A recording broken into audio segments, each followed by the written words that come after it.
hears you in the storm. Have you ever whispered a prayer that felt more like a cry than a sentence? Not something rehearsed or polished, just a fragile breath, like, "God, help me." Said in the middle of the night when the weight on your chest feels heavier than the world itself. If you have, then I want you to know something sacred. God hears you, not just when the words are poetic or when the room is silent and reverent. He hears you in the chaos. He hears you when your voice shakes, when you're not even sure what to say, when you're not sure if you even believe He's listening. And still, He is. I think sometimes we misunderstand what prayer really is. We imagine it's something structured, something that needs to sound a certain way, as if we're applying for divine approval or trying to get the formula just right. But God doesn't wait for eloquence. He doesn't need you to be composed before you come. He doesn't measure your value by how smooth your voice is when you speak His name. He's not distant. He's not unreachable. He is near, even in your trembling. Imagine this, a child caught in the middle of a storm, lightning cracking the sky, rain soaking their clothes, wind pushing against every step. That child doesn't recite a speech. They don't stand tall and say, "Oh, Father, here is my request." No, they cry out, "Daddy," with fear, with desperation, with heart. And what does a loving father do? He runs toward them, not after the storm, not when the skies are clear. He runs into the storm. That's how God hears us. That's how He holds us. Sometimes we don't feel the change we're asking for. Sometimes we pray, and the circumstances stay the same. The diagnosis doesn't disappear. The silence in the home lingers. The weight on our soul doesn't lift as fast as we hoped. And in those moments, it's easy to ask, am I doing this wrong? Is He even listening? But here's what I've come to believe. Prayer isn't a way to control God. It's the invitation to connect with Him.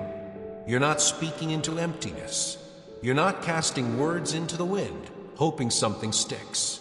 You're calling out to the same God who formed the stars and called them by name. The same God who commands oceans and holds galaxies in place is also holding you.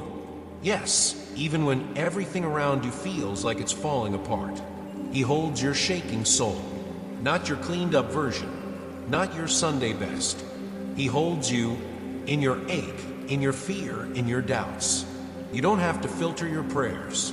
You don't have to explain your pain in theological terms. God isn't afraid of your questions. He welcomes them. The psalmist cried, "How long, O Lord?" Jesus Himself on the cross shouted, "Why have you forsaken me?" So if you've ever wondered whether your desperate prayer, your whispered cry in the storm, matters to God, the answer is yes. It's not the strength of the words that matters. It's the reaching. Your reaching is the miracle. That you still speak even when you're broken. That's the act of faith. That's what moves heaven. He doesn't wait until you're strong to respond. He doesn't delay His presence until you've pulled yourself together. He comes close the moment your heart reaches out. Because He's not moved by polish, He is moved by presence. So if you're watching this and your life feels like a storm, if you're holding it together with prayers that barely leave your lips, just know He hears you, even the broken prayer, even the one you can't finish, even the one that's just your tears hitting the floor. He gathers every word, every breath, every sigh, and He's not going anywhere. You are not alone. You are not unheard. And this storm, it doesn't get the final say, because the God who hears you also walks with you, and He's listening, even now.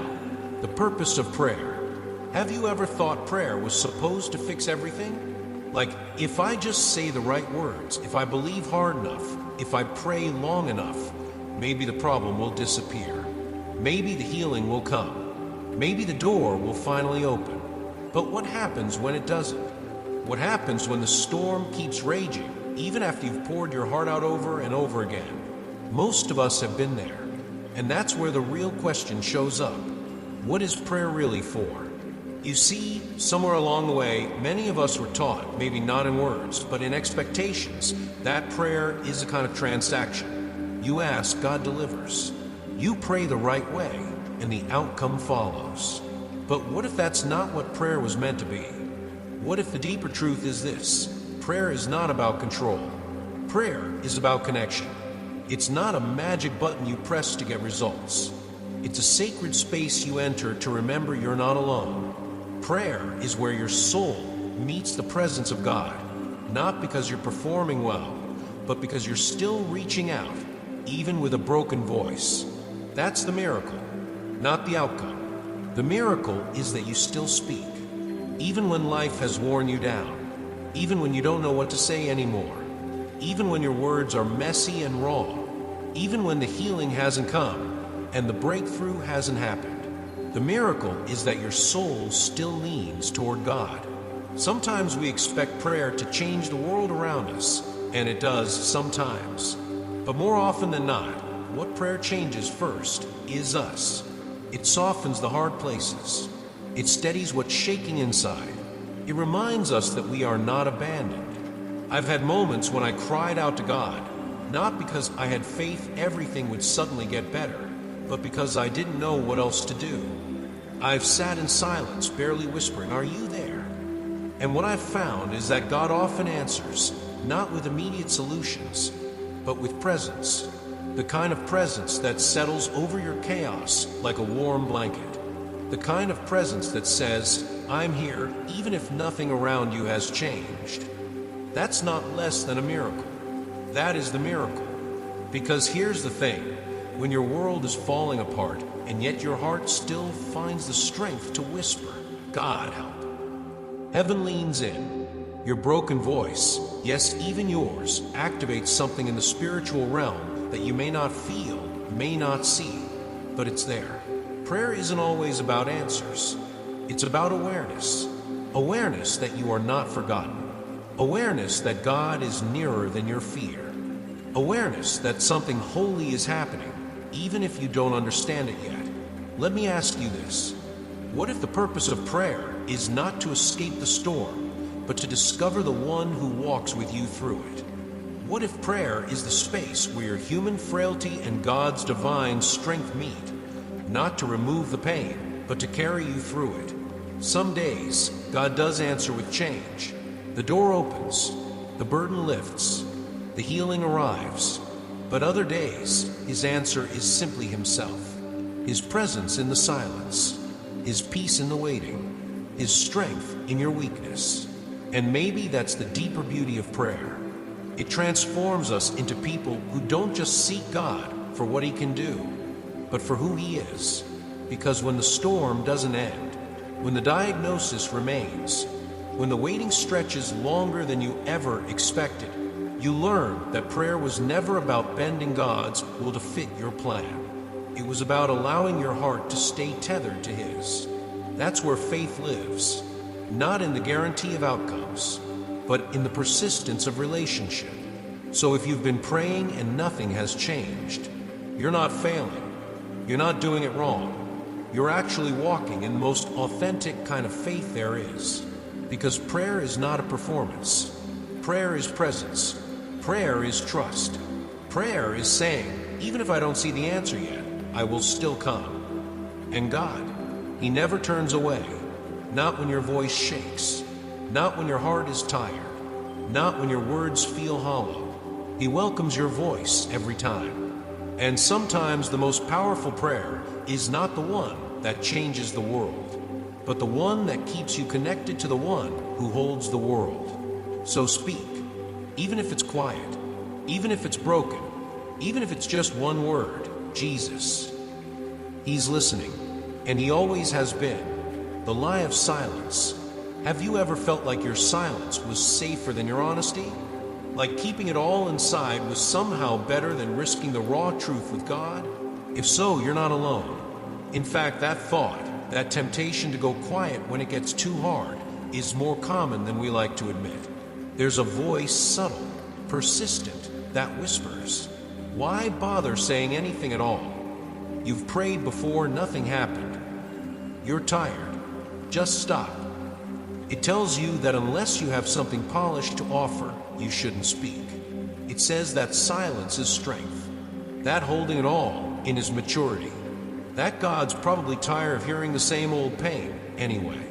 That voice, that's not your intuition, that's not discernment, that's the enemy, and his favorite lie is this: silence is better than honesty. But let me tell you something straight. Silence may feel easier, but it's not safer. Because silence, in its most deceptive form, slowly builds a wall between your soul and the one who knows it best. The enemy doesn't need you to curse God. He doesn't need you to run from church. All he needs is for you to go quiet, to stop praying, to stop reaching, to stop being real. Because every honest prayer, every whisper of pain, every groan of exhaustion, every angry cry you thought you couldn't bring to God, pushes back the darkness. Prayer is not just a spiritual routine, it's a spiritual resistance. Every time you pray, you declare that the storm doesn't win, that the pain doesn't get the final say, that even though your voice trembles, your spirit is still standing. Think about that. You may feel weak when you come to God with trembling words, but to heaven, that honesty is courage. It's faith wrapped in vulnerability. And God doesn't reject it, He treasures it. The Bible says He collects every tear. Not a metaphor, not poetic fluff. He literally stores your tears as if they were treasure. He hears every sigh, every unspoken ache. And He doesn't turn away when your words are messy. He leans in. You might be surprised to know God is not uncomfortable with your disappointment. He's not intimidated by your questions. He doesn't need you to pretend everything's okay. In fact, He'd rather you come raw than not come at all. Let me ask you this. Have you ever had someone sit with you in your worst moment and not try to fix anything? Just stay? Not judge, not offer advice, just be there? That's who God is. He's not waiting for you to show up composed. He's waiting for you to show up real. Because the only thing that truly distances you from Him isn't your pain, or your doubt, or your fear. It's the silence that says, I no longer believe I can talk to you. And that's the lie we have to break. You see, your silence may feel safer, but it keeps the wound sealed off. It festers in the quiet. It isolates you. And worst of all, it steals the one thing your soul needs most: connection. Don't let shame talk you into isolation. Don't let disappointment convince you that honesty disqualifies you. Your raw, messy prayers? Those are sacred. Those are holy. Those are the ones that echo through eternity, because they are real. I've prayed prayers through gritted teeth. I've whispered things to God I wouldn't say out loud to anyone else. I've sat in the dark and said nothing for long stretches because words failed me. But even that silence, when given honestly, was a prayer. You don't have to know what to say. You just have to speak. Even if it's just one word. Even if it's, I'm tired. Even if it's, I don't understand. Even if it's only a tear sliding down your face. He hears it. He honors it. He holds it. And He responds, not always with immediate answers, but always with presence. So if you've been quiet, if the pain has shut your mouth and the weight of waiting has sealed your prayers, let me gently remind you, you're allowed to speak again. You're allowed to come angry. You're allowed to come empty. You're allowed to come unsure. Because prayer isn't performance, it's presence. And the lie of silence, it loses its power the moment you speak. So speak again, even if your voice shakes, especially if it does. God isn't asking for perfection. He's asking for you. The invisible power of prayer. There's something humbling about praying and not seeing any change, at least not on the surface. You've been there, haven't you? You pour out your heart, maybe through tears, maybe through silence. You sit still. You say, God, I don't even know what to ask anymore. And then, nothing. No signs. No shift. No answer that feels like an answer. And yet, what if something is happening? What if the real work of prayer isn't always loud or visible? What if the power of prayer is more like seeds being planted in soil, deep beneath the surface, where no one can see, yet everything is beginning to grow? You see, prayer activates things in the unseen, not imagined, not metaphorical, spiritual. You may not hear thunder or feel fire fall from the sky, but heaven hears every word and heaven moves. That stillness you feel after a prayer, that peace that sometimes settles unexpectedly, even though the problem hasn't changed, that's not coincidence. That's not psychological trickery. That's grace. That's spiritual alignment. That's God reaching inward before he reaches outward. We live in a world obsessed with outcomes, fast, measurable, visible. But God works on eternal timelines. And prayer, at its core, is a collaboration with eternity. Some of the greatest shifts in your life may not come through doors swinging open, but through your spirit being rebuilt from the inside out. I've learned this the hard way. There was a time I prayed day after day for a relationship to heal. Nothing changed. No grand reconciliation. No breakthrough moment. But over time, I changed. My heart softened. My reactions slowed. My bitterness faded. Not because the person changed, but because I was being rebuilt in a secret place where prayer lives. Prayer does that. It doesn't always move the mountain, but it makes you into someone who can climb it. It doesn't always bring the storm to stop, but it builds a shelter in your soul that can withstand it. That's not weakness. That's strength that only heaven gives. And silence. Silence doesn't mean absence. Silence doesn't mean God's not working. We often think if God's really listening, he'll speak loud and clear. But sometimes the most powerful things God says are whispered into the quiet spaces, those still places where the noise of life finally fades, and all that's left is him. We think answers look like fireworks, but sometimes God's most faithful answers are slow and sacred. Sometimes he gives peace instead of control. Sometimes he gives presence instead of solution. And the truth? His presence is the solution. You might not even realize it's happening, but when you pray, you're being remade. Your soul is learning to breathe again, not through circumstances, but through communion. When you come to God day after day, even when you don't feel him, even when you don't see results, you're building something eternal. You're planting resilience. You're growing trust. You're developing a kind of faith that doesn't collapse when life gets messy. That kind of faith can't be faked. It can't be borrowed. It's forged in the furnace of real life. And prayer is the forge. So don't dismiss the quiet. Don't assume your prayer failed just because the storm is still there. God is not ignoring you. He's not standing far off, arms crossed, waiting for you to perform. He is engaged deeply. He is attending to the parts of you no one sees. Your thought patterns, your emotional wounds, your internal strength, your spiritual roots. And he's not just throwing you a lifeline. He's remaking your foundation. Think about this. A house built fast may look impressive, but a house built deep, anchored beneath the surface, endures. That's what prayer builds. So if you've been praying and wondering, what's the point? Is anything even changing? Let me reassure you. Yes. Yes, something is changing. It just might not be what you expected. It's you. And that, beloved, is no small thing.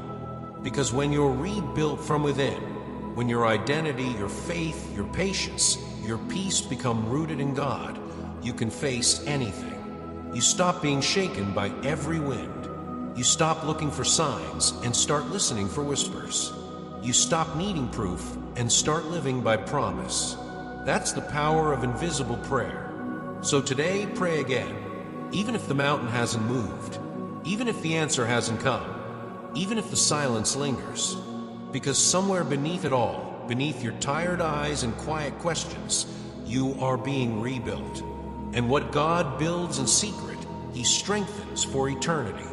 Identity and restoration in prayer. There are moments in life when everything we used to lean on gets stripped away. the job title, the relationship, the role we played in other people's lives.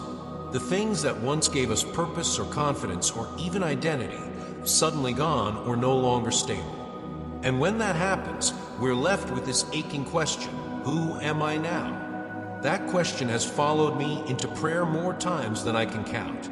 Maybe you've asked it too. Maybe the storm didn't just shake your life, it shook your sense of self. Maybe you feel like you've lost who you were, and you don't recognize who you're becoming. Here's what I want you to hear today. The storm doesn't define you, God's voice does. Your circumstances might be loud. Your past might echo with shame or regret. But those things are not your identity. They may be a part of your story, but they are not the final word over your life. In prayer, we're not just talking to God. We are being renamed by Him. Not based on what we've done, not based on how put together we feel, but based on who He created us to be before the world ever told us otherwise. That's why prayer is more than just asking for help. It's where identity is restored, not with flattery, not with fantasy, but with truth. Truth like this: you are chosen, you are seen, you are not broken beyond repair, you are still becoming. It's easy to believe that brokenness disqualifies us from being used or loved or healed. But with God, brokenness isn't a wall, it's an open door. In fact, some of the most honest, transformative prayers are born from shattered places. Not perfect words, not perfect theology, just real, cracked voices saying, God, if you still want me, here I am. And God's answer? Always, I see you, I know you, and I'm not done with you yet. Unanswered prayers don't mean you're forgotten. Silence doesn't mean rejection. Pain doesn't cancel your worth. Sometimes your identity is being shaped in the quiet when nothing around you is changing, but something inside you is. You begin to recognize that you're not who the failure said you were. You're not who the storm tried to make you believe. You're not the labels that came from loss or trauma. You are who God says you are. And in prayer, He keeps reminding you of that truth until you believe it again. So if you're feeling lost, if the storm has stripped you bare, come back to prayer. Not to be fixed, but to be found. Not to perform, but to be reminded. You are still His, and He's still writing your story. When you feel unworthy, let's be honest, there are days when you don't even feel qualified to pray. Days when shame whispers, not today, not after what you did, not with what you're carrying. Maybe you've had those moments when your mistakes feel too recent, when your thoughts feel too dark, when your hands feel too dirty to lift in prayer. And so what do? We delay, we wait, we tell ourselves, once I clean myself up, then I'll talk to God. But here's the truth you might need to hear again today. God never asked you to clean yourself up before coming to Him. He never said you had to be polished, perfect, or put together. He just said, come. Come with your burdens. Come with your guilt. Come with your questions and your confusion and your mess. Because prayer is not where you go to impress God. It's where your humanity meets His grace. It's not the place to pretend. It's the place to fall apart safely. I've had prayers where I could barely speak, where all I could offer was a quiet, I'm sorry. And even that felt like too little. But the beautiful thing? God took it anyway, because He wasn't measuring my words, He was receiving my heart. You might think your shame disqualifies you, but grace says otherwise. God doesn't reject you when you come with your failures. He welcomes you more tenderly, because He knows how heavy they've been to carry. And here's something else I've learned. Stillness is sacred. Not just the act of pausing, but what happens in that pause. Stillness is where God begins to move, powerfully, quietly, deeply. It's where your striving stops and His presence begins. It's where you're no longer performing for love, but remembering that you already have it. We live in a world that celebrates effort, that tells us we must earn worth, that love is conditional. But God, He's different. He says, bring me your whole self. the weary parts, the doubting parts, the ashamed parts, and I'll meet you right there. Not to shame you, not to scold you, but to restore you. So if today you feel like you're too far gone, if your past keeps replaying in your mind, if you've avoided prayer because you feel unworthy, let this be the moment you stop running. Let this be the moment you sit still, even if only for a minute. And remember, you're not too broken to be heard. You're not too messy to be loved. And you don't have to earn your way back to God. You just have to turn. And He'll be right there, waiting, listening, ready to receive you exactly as you are. Rest, stillness, and healing. Let me ask you something. When was the last time you truly rested? Not a nap, not a day off filled with errands. I mean a deep, soul-level stillness, the kind that doesn't ask for anything, doesn't perform, doesn't hustle. In today's world, stillness almost feels irresponsible. Like if you're not moving, fixing, planning, or pushing, you're falling behind. But in God's kingdom, stillness isn't weakness. It's wisdom. It's not wasting time. It's how you make space for healing that can't happen any other way. Some things just don't grow in noise. Some wounds don't close in motion. And that's why God often invites us to stop. Not to punish us, not to stall us, but to bring restoration we didn't even know we needed. Stillness is not an escape, it's warfare. Because when you sit quietly in God's presence, even while chaos swirls around you, you're declaring, I trust you more than I trust my own effort. That is not passivity. That is faith in action. I've learned that some of the deepest healing doesn't happen through striving. It happens in surrender. When you stop trying to hold everything together. When you breathe. When you whisper, God, I can't fix this, but I'll wait with you in it. And in that waiting, something sacred unfolds. It's in the stillness that clarity starts to come. That peace begins to settle. That grief has room to surface and be comforted, not silenced, not dismissed, but healed. We don't talk enough about that kind of healing. The slow kind, the quiet kind, the kind that shows up not with loud miracles, but with a softening inside your soul. Sometimes the greatest breakthroughs are not events, but shifts.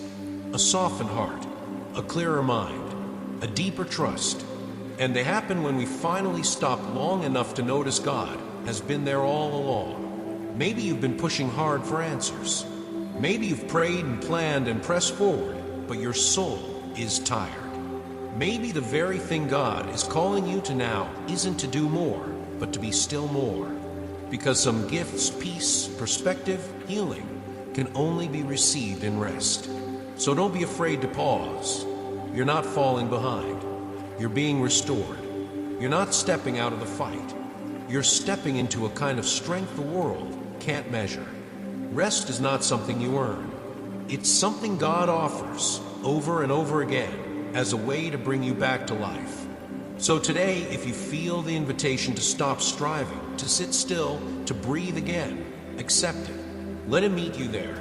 Because in stillness, He moves, shifting perspective through prayer.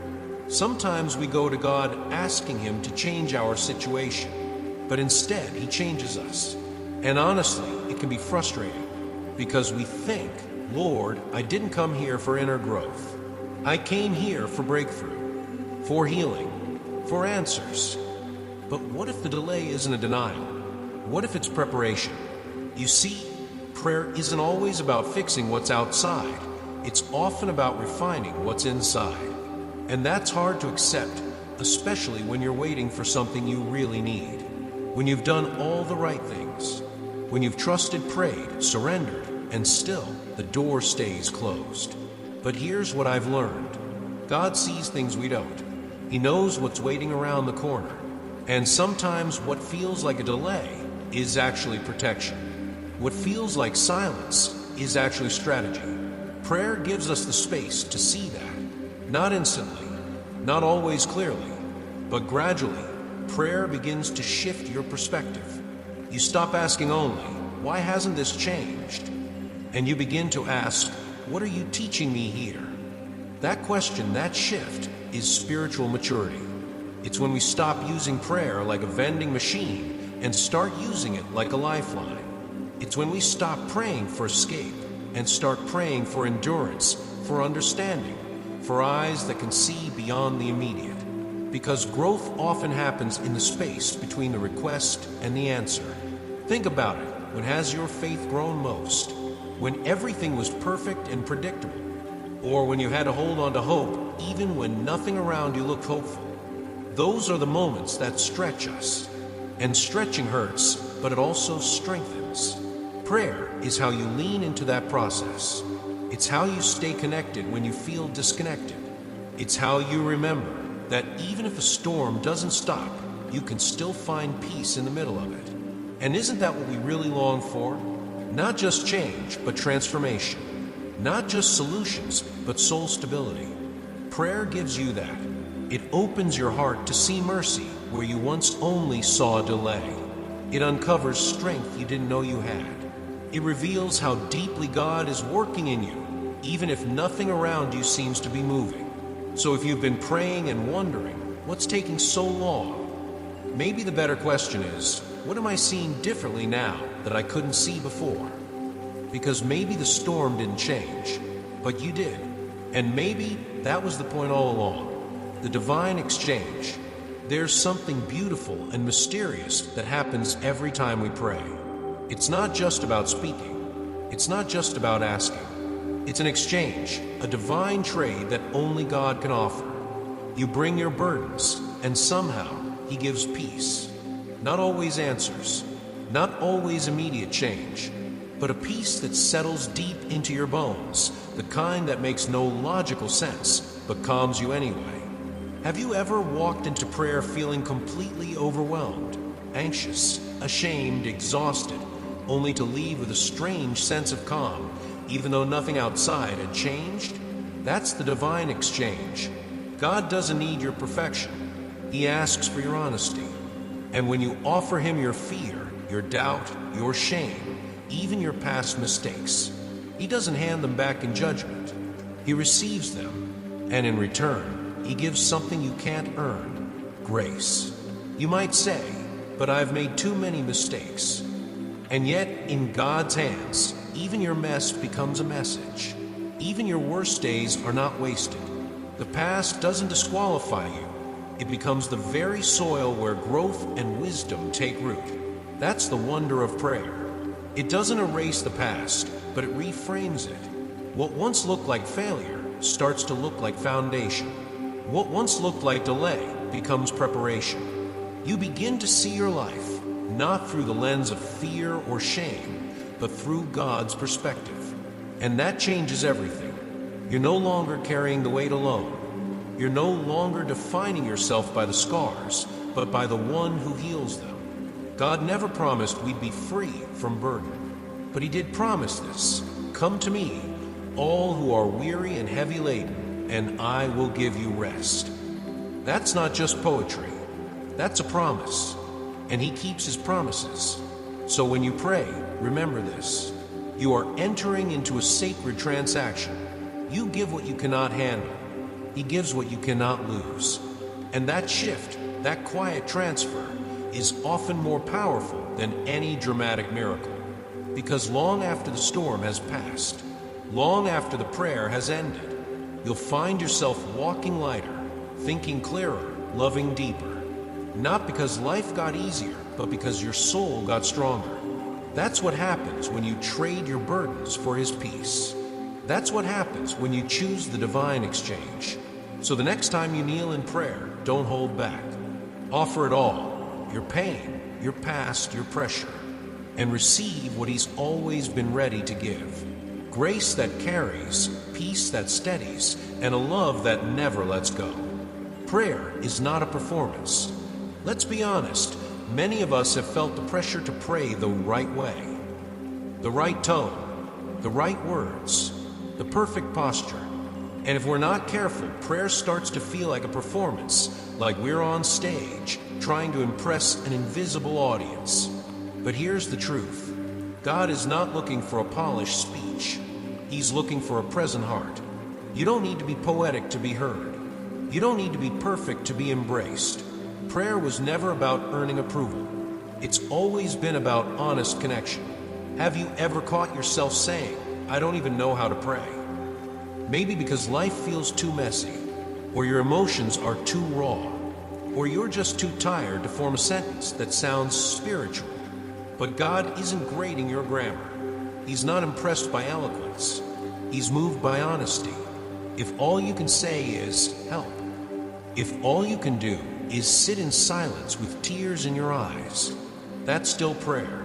That still reaches heaven. Sometimes the most powerful prayers aren't spoken, they're felt. They rise from the ache in your chest, from the confusion in your mind, from the heaviness in your soul. And the beautiful part is, God meets you right there, in the disappointment, in the silence, in the questions that have no answers. You don't have to clean up before showing up. You don't have to pretend. God already knows the real you, so why try to impress him with the version you think he wants? The most freeing thing I've learned is this: God doesn't need your performance. He wants your presence. And even if the storm around you doesn't change, your spirit does. Because when you stop trying to say it right and start just being real, you create space for trust. You allow God to be God and not just an audience for your monologue. You begin to realize that prayer is less about presentation and more about posture. Not the posture of your body, but the posture of your heart. So if you felt unqualified to pray, if you've ever thought, "I don't sound like those people who really know how to pray," take a deep breath. You're not performing, you're relating. And God, in His grace, meets you not at your best, but at your truest. So come as you are. Bring the silence. Bring the struggle. Bring the stumbles. Even when the storm doesn't pass, even when clarity doesn't come, if your heart has turned toward God, you've already moved closer to peace. Because prayer isn't a show, it's a sacred space. And you're always welcome there. A voice for others. There's something you may not realize yet. Something sacred growing in the quiet places of your pain. The storm you've endured, the tears you've shed, the prayers you whispered in the dark when no one else was listening. None of it is wasted. Not in God's hands. Because your storm, it's shaping you into something more powerful than you imagined. It's not just about surviving anymore. It's about becoming a voice for others. Maybe right now, that sounds impossible. You might feel like you're barely holding on yourself. But what if your very survival is what someone else will need to hear?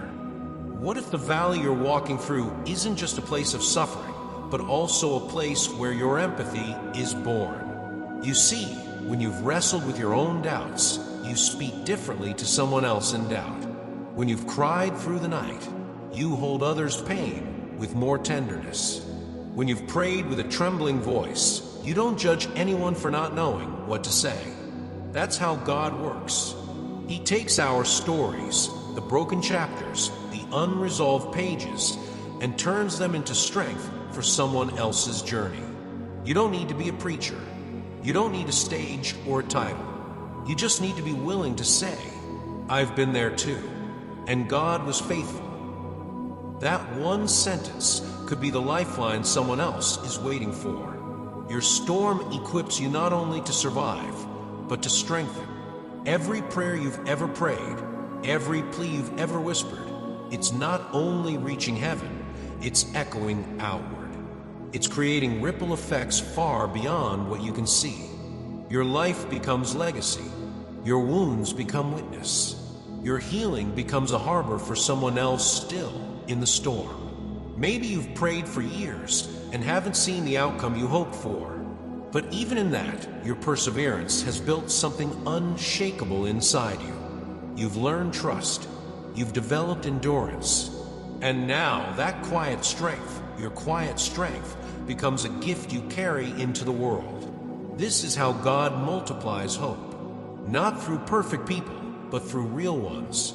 People like you who've suffered and still show up. People who've questioned, but still choose to believe. So if you're wondering what purpose your pain has served, look around. Look for the ones who need encouragement. Look for the ones who are one step behind you in the valley. and then speak. Speak from that place of truth. Not from knowing all the answers, but from knowing God is faithful even when we don't. That's what it means to become a testimony. You don't just talk about God's faithfulness, you embody it. You live it. You become the proof that healing is possible, that storms do pass, that light always returns, and someone somewhere is waiting to hear it from you. Transformation through storms. It's easy to think that when the storms of life hit, something has gone wrong, that we've made a mistake, that maybe God is punishing us. But what if that's not the whole story? What if the storm isn't punishment, but a process? God doesn't waste pain, and He doesn't use storms to destroy you. He uses them to refine you. Think about fire. Fire can burn, yes, but in the hands of a master, fire purifies gold. It burns away the unnecessary. It reveals what's real and lasting. And maybe, just maybe, your storm is doing the same. It's peeling back the layers, the masks, the illusions, and in their place, something truer is forming. Something stronger, something more surrendered, more grounded in grace. Do you remember Jesus in Gethsemane? He didn't put on a brave face. He didn't pretend the pain wasn't there. He fell to the ground and said, "Father, if it's possible, take this cup from me." That wasn't weakness. That was holy surrender.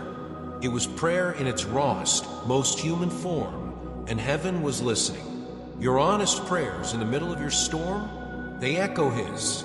And when you say, "God, I don't understand, but I'm still here," that echo carries weight.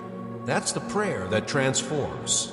Because prayer isn't just about outcomes, it's about becoming. You're being shaped in the waiting, formed in the fire, not just saved from the storm, but changed by it. Your identity is no longer built on what you can control, but on who you trust. Your endurance is no longer fueled by fear, but by faith that still breathes through the tears. And your impact, your eternal impact, is growing in secret. What you've gained in the storm, perspective, resilience, compassion, isn't just for you. It's meant to overflow to others walking their own storms, to the weary, to the ones who've lost their way, to those who need to hear, "You're not alone." And this isn't the end. This is how God works. He turns your lowest valleys into sacred altars. He takes your hardest seasons and makes them the soil for something new. So, if you're in the middle of the storm, don't run from it. Let it shape you. Let it lead you deeper. Let it become the place where you meet God in ways you never imagined. And when the clouds begin to part, when the light filters back in, you'll carry more than survival. You'll carry wisdom. You'll carry grace. And you'll carry a voice, one that doesn't just tell storms, but tells of transformation, the rhythm of relationship. At some point in your faith journey, you begin to realize prayer isn't just for the moments when life is crashing down around you. It's not just for the crisis. It's not just for the heartbreak, the diagnosis, or the emergency room. Prayer becomes something more. It becomes rhythm, a daily breath, a way of being in the world with God. You've seen Him in the storm, yes, but have you also seen Him in the stillness? In your morning coffee, in a moment of quiet before the day begins, in that soft tug on your heart that reminds you, you're not alone. This is what relationship looks like. It's not always dramatic or loud. Sometimes it's just two hearts walking side by side, one human, one divine. And when you've walked with God through the fire, when you've seen Him show up in the dark places, in the waiting, in the uncertainty, it changes how you walk through everything else. You don't need everything to be perfect anymore to feel peace. You don't need every prayer answered instantly to know He's with you. You've matured from asking only for miracles to simply asking, "God, be near." That's the rhythm we're talking about. It's waking up and whispering a thank you. It's pausing before a big decision and asking for wisdom. It's inviting God into the ordinary, into your work, your conversations, your thoughts. It's not about performance. It's about presence. And maybe, without realizing it, prayer has changed you more than it's changed your circumstances. Maybe now, you're the one who brings calm to others. Maybe now, you speak differently, listen more deeply, love more freely. Because prayer hasn't just given you strength for the storm, it's become the compass that guides your life. Friend, I don't know what season you're in right now. Maybe it's harvest, maybe it's drought. But one thing I know, God doesn't disappear when the drama fades. He stays. He walks with you in the quiet too. So don't stop praying just because the crisis is over. Keep the rhythm. Keep the connection. Because relationship with God isn't a rescue plan, it's a way of life. Talk to Him in the car, in the shower, at the grocery store. Laugh with Him. Cry with Him. Sit with Him. And in time, you'll notice something beautiful. You no longer just turn to God in storms. You walk with Him in everything. Always.